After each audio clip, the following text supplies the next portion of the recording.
for remains. So there's much that comes back to the realization of that. And also the fact that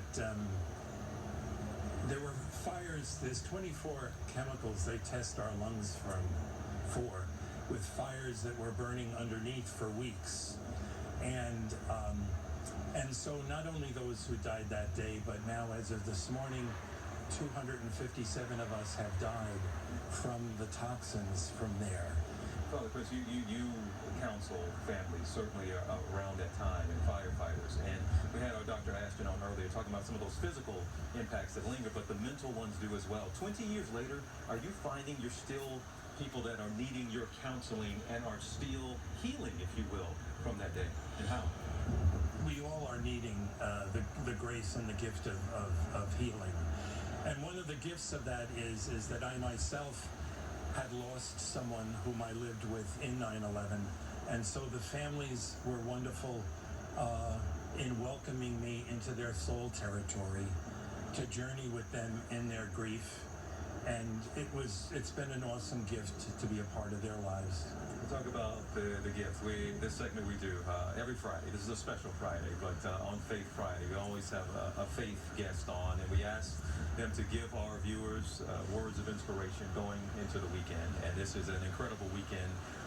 So by all means, I'm going to give you the floor and give our viewers, Americans, whatever words of inspiration you can going into the weekend. My inspirational message is more of a challenge.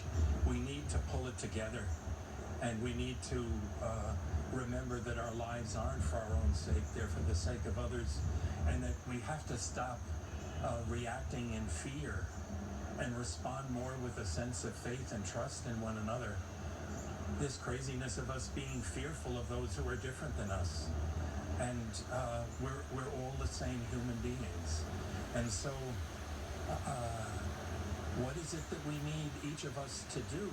How do we let our consciousness of these issues lead us to having a conscience about what we specifically, individually, and together need to do to ensure the fact that we have the democracy, that all of these people over 20 years have died and suffered lifelong injuries to preserve for us. We need to get it together.